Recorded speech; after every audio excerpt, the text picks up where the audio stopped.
Hello and welcome to Rockstar Manager. I'm Dr. K, the management professor, and this episode is about creating an environment for innovation. First, please subscribe to my channel by hitting the subscribe button down below, and also hit the notifications button so you'll see each time I post a new video.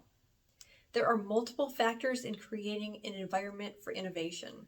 Here, culture trumps capital. You can pour cash into such an initiative, but if you don't have this environment, it won't work. Here are 10 concepts necessary to create an environment of innovation. First, you need an environment of openness and trust. You can't be open if you don't have trust, and if you don't trust your team, you limit your potential.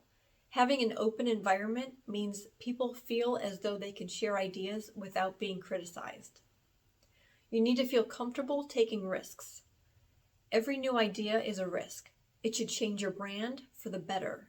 It should be exciting and build momentum.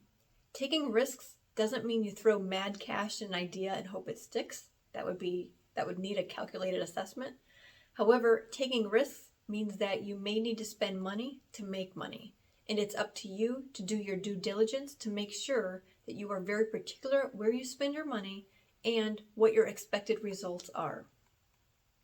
Freedom is another component for creating an innovative environment. Freedom to think, freedom to have conversations and generate synergy, and freedom to invite new people to the conversation. Feeling constricted limits motivation and potential. Create an environment where your employees feel free to make things better, and yes, this requires trust. Speaking of freedom to think, your team needs time. We know time is money, but setting aside time to brainstorm and be creative can be extremely energizing and motivating for those employees types of thinkers, and it's your job to set up an environment that includes idea time. The fifth component to creating an innovative environment is idea support. Even if what you hear is a terrible idea, just say, okay, we can add that to the list, rather than saying it's a terrible idea. If you react wrong, you likely shut down that person from producing ideas in the future. It is completely acceptable to challenge an idea, of course in a professional manner, if there might be something to a specific idea, or you can take it to the next level. Feel free to ask follow-up questions. When you do challenge, and this is number 7, you want to avoid personal conflict.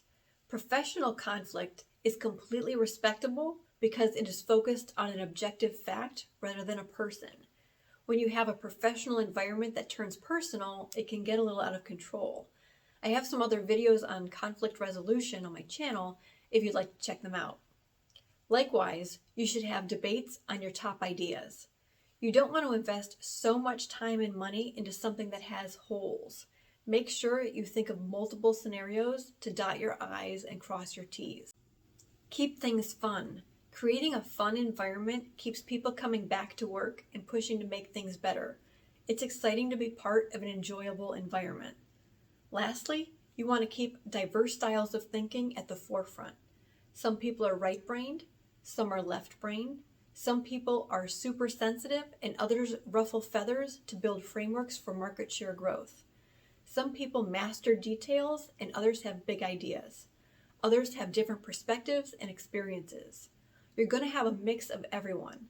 Capitalize on previous lessons learned and best practices to get the most out of one another. I said this throughout my corporate career. If you're going to fail, fail fast. It costs time and money. Use that failure as a launching pad to build something bigger and better. Take risks. Your ideas don't always have to be outside the box. They can be inside the box and significantly enhance what you have. Hopefully you have a better understanding of how to create an environment of innovation. If you're interested in learning more about related managerial topics, you can find my book, Rockstar Manager, From Theory to Practice at Barnes & Noble. Thank you for your time. Be your best you and be a rockstar manager.